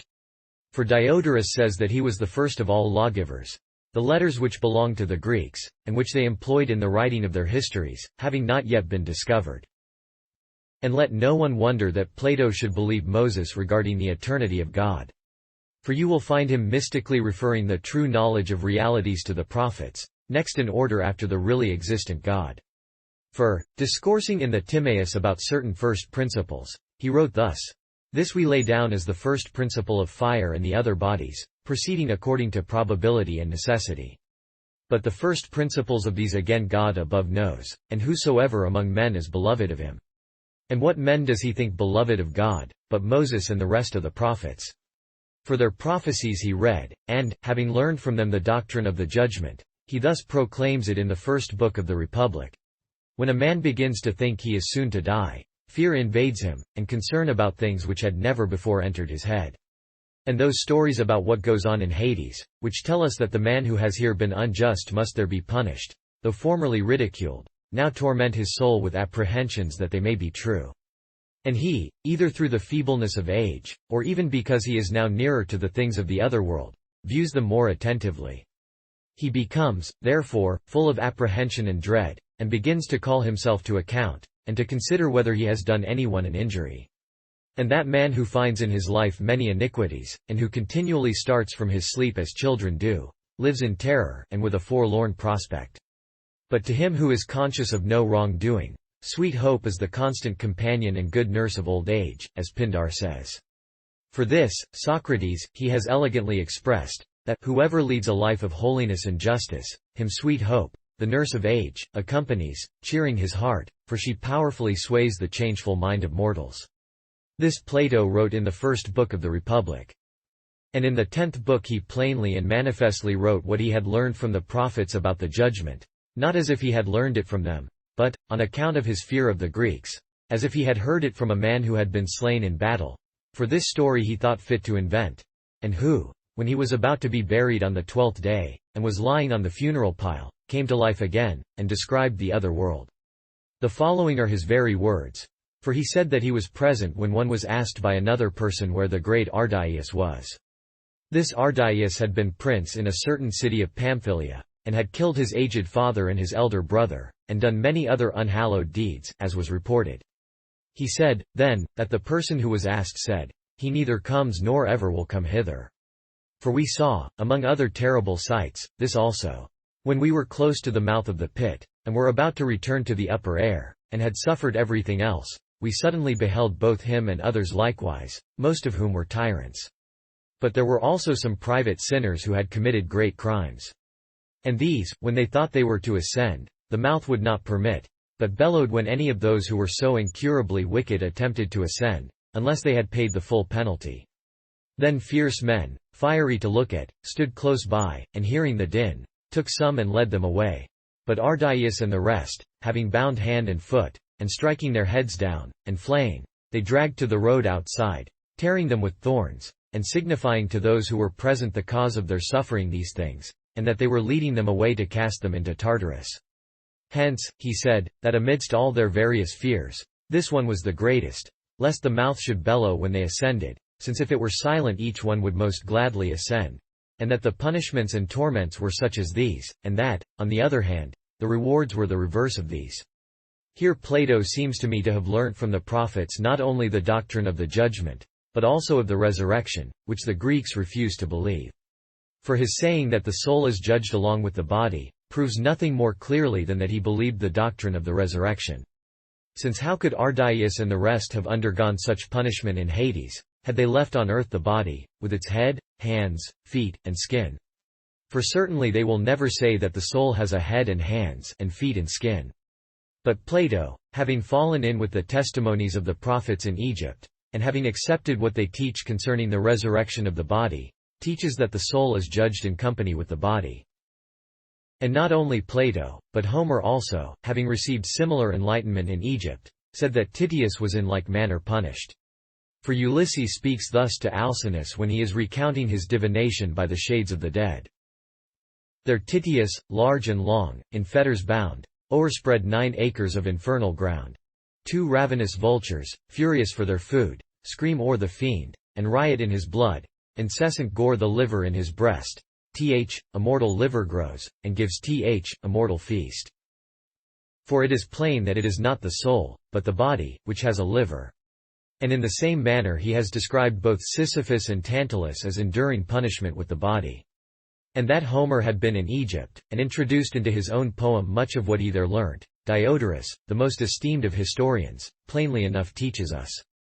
For he said that when he was in Egypt he had learnt that Helen, having received from Theon's wife, Polydamna, a drug, lulling all sorrow and melancholy, and causing forgetfulness of all ills, brought it to Sparta.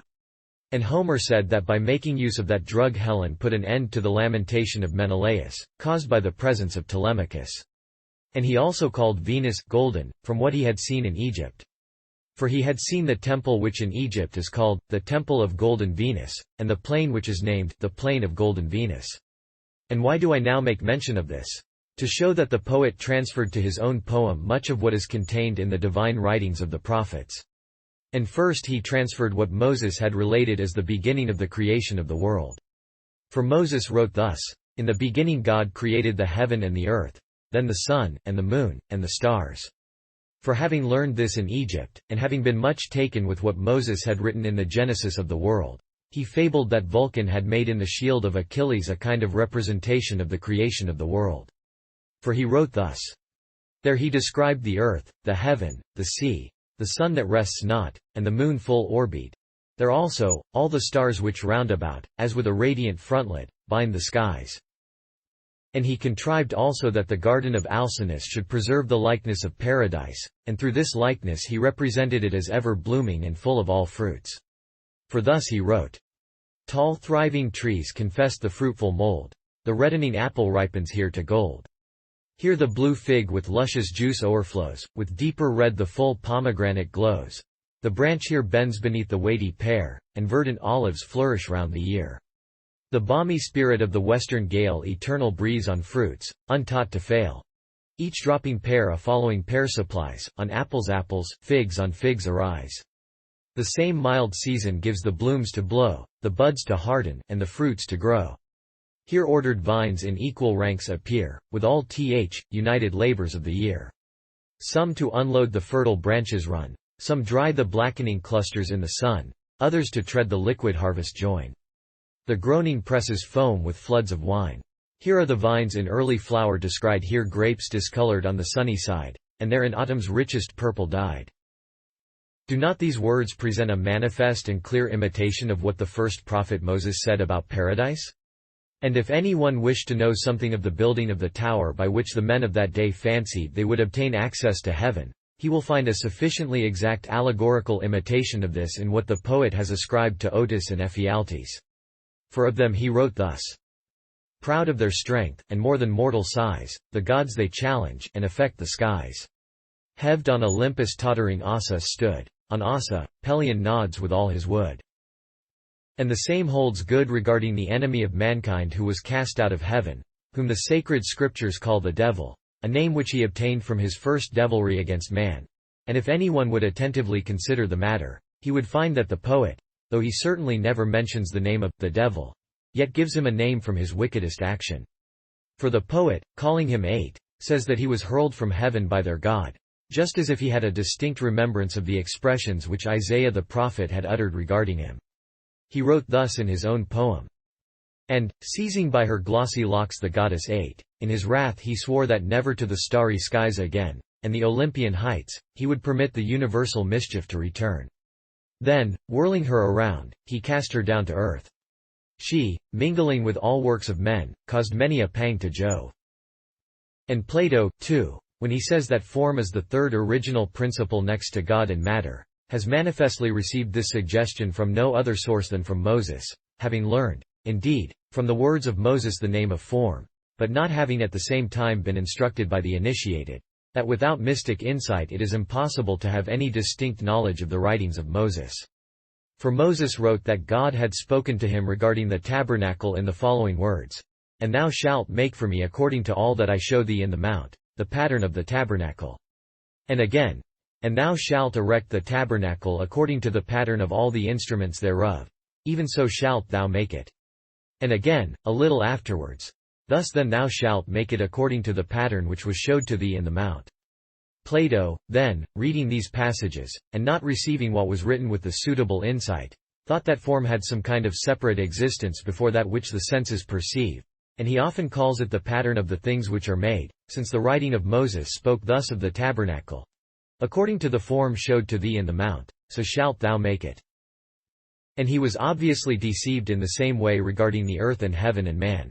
For he supposes that there are ideas of these. For as Moses wrote thus, "In the beginning God created the heaven and the earth," and then subjoins this sentence, "And the earth was invisible and unfashioned," he thought that it was the pre-existent earth which was spoken of in the words, "The earth was," because Moses said, "And the earth was invisible and unfashioned," and he thought that the earth, concerning which he says, "God created the heaven and the earth," was that earth which we perceive by the senses, and which God made according to the pre-existent form. And so also, of the heaven which was created, he thought that the heaven which was created, and which he also called the firmament, was that creation which the senses perceive, and that the heaven which the intellect perceives is that other of which the prophet said, "The heaven of heavens is the Lord's, but the earth hath he given to the children of men." And so also concerning man. Moses first mentions the name of man, and then after many other creations he makes mention of the formation of man, saying, "And God made man, taking dust from the earth." He thought, accordingly, that the man first so named existed before the man who was made, and that he who was formed of the earth was afterwards made according to the pre-existent form. And that man was formed of earth. Homer, too, having discovered from the ancient and divine history which says, "Dust thou art, and unto dust shalt thou return," calls the lifeless body of Hector dumb clay. For in condemnation of Achilles dragging the corpse of Hector after death, he says somewhere, "On the dumb clay he cast indignity, blinded with rage." And again, somewhere else, he introduces Menelaus, thus addressing those who were not accepting Hector's challenge to single combat with becoming alacrity. "To earth and water may you all return," resolving them in his violent rage into their original and pristine formation from earth. These things Homer and Plato, having learned in Egypt from the ancient histories, wrote in their own words. For from what other source, if not from his reading the writings of the prophets, could Plato have derived the information he gives us, that Jupiter drives a winged chariot in heaven? For he knew this from the following expressions of the prophet about the cherubim. "And the glory of the Lord went out from the house and rested on the cherubim. And the cherubim lift up their wings, and the wheels beside them. And the glory of the Lord God of Israel was over them above." And borrowing this idea, the magniloquent Plato shouts aloud with vast assurance, "The great Jove, indeed, driving his winged chariot in heaven." For from what other source, if not from Moses and the prophets, did he learn this and so write? And whence did he receive the suggestion of his saying that God exists in a fiery substance? Was it not from the third book of the History of the Kings, where it is written, "The Lord was not in the wind, and after the wind an earthquake, but the Lord was not in the earthquake, and after the earthquake a fire, but the Lord was not in the fire, and after the fire a still small voice"? But these things pious men must understand in a higher sense with profound and meditative insight. But Plato, not attending to the words with the suitable insight, said that God exists in a fiery substance. And if anyone will attentively consider the gift that descends from God on the holy men, which gift the sacred prophets call the Holy Ghost, he shall find that this was announced under another name by Plato in the dialogue with Meno. For, fearing to name the gift of God, the Holy Ghost, lest he should seem, by following the teaching of the prophets, to be an enemy to the Greeks, he acknowledges, indeed, that it comes down from God, yet does not think fit to name it the Holy Ghost, but virtue. For so in the dialogue with Meno, concerning reminiscence, after he had put many questions regarding virtue, whether it could be taught or whether it could not be taught, but must be gained by practice, or whether it could be attained neither by practice nor by learning, but was a natural gift in men, or whether it comes in some other way, he makes this declaration in these very words. But if now through this whole dialogue we have conducted our inquiry and discussion aright, virtue must be neither a natural gift, nor what one can receive by teaching, but comes to those to whom it does come by divine destiny. These things, I think, Plato having learned from the prophets regarding the Holy Ghost, he has manifestly transferred to what he calls virtue. For as the sacred prophets say that one and the same Spirit is divided into 7 spirits, so he also, naming it one and the same virtue, says this is divided into 4 virtues, wishing by all means to avoid mention of the Holy Spirit, but clearly declaring in a kind of allegory what the prophets said of the Holy Spirit. For to this effect he spoke in the dialogue with Meno towards the close. From this reasoning, Meno, it appears that virtue comes to those to whom it does come by a divine destiny. But we shall know clearly about this, in what kind of way virtue comes to men, when, as a first step, we shall have set ourselves to investigate, as an independent inquiry, what virtue itself is. You see how he calls only by the name of virtue, the gift that descends from above, and yet he counts it worthy of inquiry, whether it is right that this gift be called virtue or some other thing, fearing to name it openly the Holy Spirit, lest he should seem to be following the teaching of the prophets. And from what source did Plato draw the information that time was created along with the heavens? For he wrote thus, time, accordingly, was created along with the heavens, in order that, coming into being together, they might also be together dissolved, if ever their dissolution should take place. Had he not learned this from the divine history of Moses? For he knew that the creation of time had received its original constitution from days and months and years.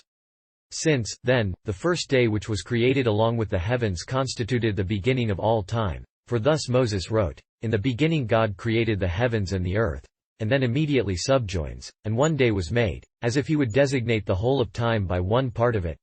Plato names the day, time, lest, if he mentioned the day, he should seem to lay himself open to the accusation of the Athenians, that he was completely adopting the expressions of Moses. And from what source did he derive what he has written regarding the dissolution of the heavens? Had he not learned this, too, from the sacred prophets, and did he not think that this was their doctrine? And if any person investigates the subject of images, and inquires on what ground those who first fashioned your gods conceived that they had the forms of men, he will find that this also was derived from the divine history. For seeing that Moses's history, speaking in the person of God, says, "Let us make man in our image and likeness," these persons, under the impression that this meant that men were like God in form, began thus to fashion their gods, supposing they would make a likeness from a likeness. But why, ye men of Greece, am I now induced to recount these things? That ye may know that it is not possible to learn the true religion from those who were unable, even on those subjects by which they won the admiration of the heathen, to write anything original, but merely propounded by some allegorical device in their own writings what they had learned from Moses and the other prophets. The time, then, ye men of Greece, is now come, that ye, having been persuaded by the secular histories that Moses and the rest of the prophets were far more ancient than any of those who have been esteemed sages among you, abandon the ancient delusion of your forefathers, and read the divine histories of the prophets, and ascertain from them the true religion. For they do not present to you artful discourses, nor speak speciously and plausibly. For this is the property of those who wish to rob you of the truth. But use with simplicity the words and expressions which offer themselves, and declare to you whatever the Holy Ghost, who descended upon them, chose to teach through them to those who are desirous to learn the true religion. Having then laid aside all false shame, and the inveterate error of mankind, with all its bombastic parade and empty noise, though by means of it you fancy you are possessed of all advantages, do you give yourselves to the things that profit you? For neither will you commit any offense against your fathers, if you now show a desire to betake yourselves to that which is quite opposed to their error, since it is likely enough that they themselves are now lamenting in Hades, and repenting with a too late repentance, and if it were possible for them to show you thence what had befallen them after the termination of this life, ye would know from what fearful ills they desired to deliver you. But now, since it is not possible in this present life that ye either learn from them, or from those who here profess to teach that philosophy which is falsely so called, it follows as the one thing that remains for you to do, that, renouncing the error of your fathers, ye read the prophecies of the sacred writers, not requiring from them unexceptionable diction, for the matters of our religion lie in works, not in words, and learn from them what will give you life everlasting. For those who bootlessly disgrace the name of philosophy are convicted of knowing nothing at all, as they are themselves forced, though unwillingly, to confess, since not only do they disagree with each other, but also express their own opinions sometimes in one way, sometimes in another. And if, the discovery of the truth, be given among them as one definition of philosophy, How are they who are not in possession of the true knowledge worthy of the name of philosophy? For if Socrates, the wisest of your wise men, to whom even your oracle, as you yourselves say, bears witness, saying, of all men Socrates is the wisest, if he confesses that he knows nothing, how did those who came after him profess to know even things heavenly? For Socrates said that he was on this account called wise, because, while other men pretended to know what they were ignorant of, he himself did not shrink from confessing that he knew nothing. For he said, I seem to myself to be wisest by this little particular, that what I do not know, I do not suppose I know. Let no one fancy that Socrates ironically feigned ignorance, because he often used to do so in his dialogues.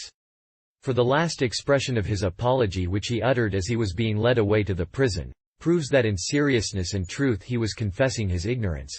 But now it is time to go away, I indeed to die, but you to live. And which of us goes to the better state, is hidden to all but God. Socrates, indeed, having uttered this last sentence in the Areopagus, departed to the prison, ascribing to God alone the knowledge of those things which are hidden from us. But those who came after him, though they are unable to comprehend even earthly things, profess to understand things heavenly as if they had seen them. Aristotle at least, as if he had seen things heavenly with greater accuracy than Plato, declared that God did not exist, as Plato said, in the fiery substance, for this was Plato's doctrine, but in the fifth element, air. And while he demanded that concerning these matters he should be believed on account of the excellence of his language, he yet departed this life because he was overwhelmed with the infamy and disgrace of being unable to discover even the nature of the Euripus in Chalcis. Let not any one, therefore, of sound judgment prefer the elegant diction of these men to his own salvation, but let him, according to that old story, stop his ears with wax, and flee the sweet hurt which these sirens would inflict upon him. For the above-mentioned men, presenting their elegant language as a kind of bait, have sought to seduce many from the right religion, in imitation of him who dared to teach the first men polytheism. Be not persuaded by these persons, I entreat you, but read the prophecies of the sacred writers. And if any slothfulness or old hereditary superstition prevents you from reading the prophecies of the holy men through which you can be instructed regarding the one only God, which is the first article of the true religion, yet believe him who, though at first he taught you polytheism, yet afterwards preferred to sing a useful and necessary recantation, I mean Orpheus, who said what I quoted a little before, and believe the others who wrote the same things concerning one God. For it was the work of divine providence on your behalf, that they, though unwillingly, bore testimony that what the prophets said regarding one God was true, in order that, the doctrine of a plurality of gods being rejected by all, occasion might be afforded you of knowing the truth. And you may in part easily learn the right religion from the ancient Sibyl, who by some kind of potent inspiration teaches you, through her oracular predictions, truths which seem to be much akin to the teaching of the prophets. She, they say, was of Babylonian extraction, being the daughter of Berosus, who wrote the Chaldean history, and when she had crossed over, how, I know not, into the region of Campania, she there uttered her oracular sayings in a city called Cumae, 6 miles from Baiae, where the hot springs of Campania are found. And being in that city, we saw also a certain place, in which we were shown a very large basilica cut out of one stone, a vast affair, and worthy of all admiration. And they who had heard it from their fathers as part of their country's tradition, told us that it was here she used to publish her oracles. And in the middle of the basilica they showed us 3 receptacles cut out of one stone, in which, when filled with water, they said that she washed, and having put on her robe again, retires into the inmost chamber of the basilica, which is still a part of the one stone, and sitting in the middle of the chamber on a high rostrum and throne, thus proclaims her oracles. And both by many other writers has the Sibyl been mentioned as a prophetess, and also by Plato in his Phaedrus. And Plato seems to me to have counted prophets divinely inspired when he read her prophecies. For he saw that what she had long ago predicted was accomplished, and on this account he expresses in the dialogue with Meno his wonder at and admiration of prophets in the following terms: those whom we now call prophetic persons we should rightly name divine. And not least would we say that they are divine, and are raised to the prophetic ecstasy by the inspiration and possession of God, when they correctly speak of many and important matters, and yet know nothing of what they are saying, plainly and manifestly referring to the prophecies of the Sibyl. For, unlike the poets who, after their poems are penned, have power to correct and polish, specially in the way of increasing the accuracy of their verse, she was filled indeed with prophecy at the time of the inspiration, But as soon as the inspiration ceased, there ceased also the remembrance of all she had said. And this indeed was the cause why some only, and not all, the meters of the verses of the Sibyl were preserved. For we ourselves, when in that city, ascertained from our Cicerone, who showed us the places in which she used to prophesy, that there was a certain coffer made of brass in which they said that her remains were preserved. And besides all else which they told us as they had heard it from their fathers, they said also that they who then took down her prophecies, being illiterate persons, often went quite astray from the accuracy of the meters. And this, they said, was the cause of the want of meter in some of the verses, the prophetess having no remembrance of what she had said, after the possession and inspiration ceased, and the reporters having, through their lack of education, failed to record the meters with accuracy. And on this account, it is manifest that Plato had an eye to the prophecies of the Sibyl when he said this about prophets, for he said, when they correctly speak of many and important matters, and yet know nothing of what they are saying.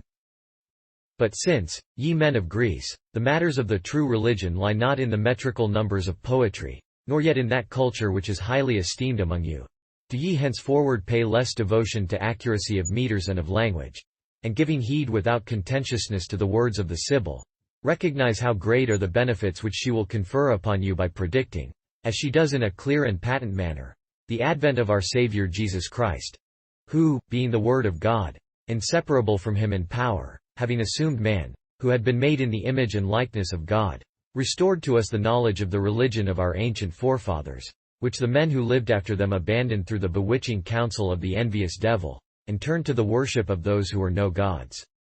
And if you still hesitate and are hindered from belief regarding the formation of man, believe those whom you have hitherto thought it right to give heed to, and know that your own oracle, when asked by someone to utter a hymn of praise to the Almighty God, in the middle of the hymn spoke thus, who formed the first of men, and called him Adam.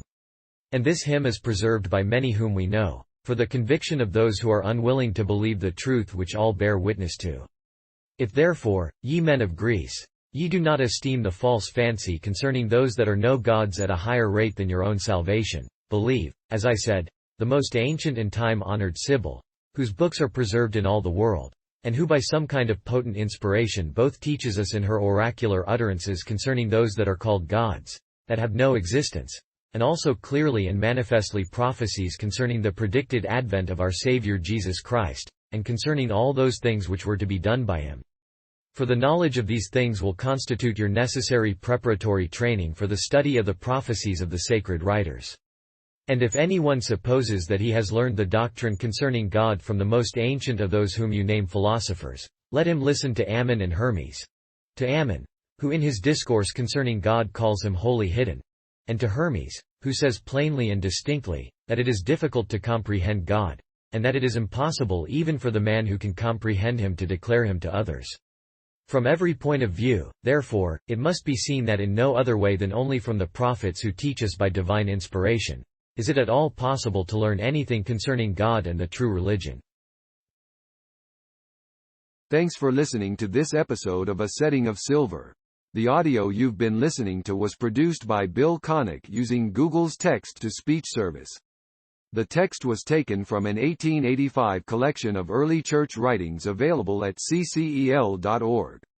Finally, I want to thank the volunteers at CCEL who organized and formatted the data into a computer-friendly format. Without their work, this would have been practically impossible to create.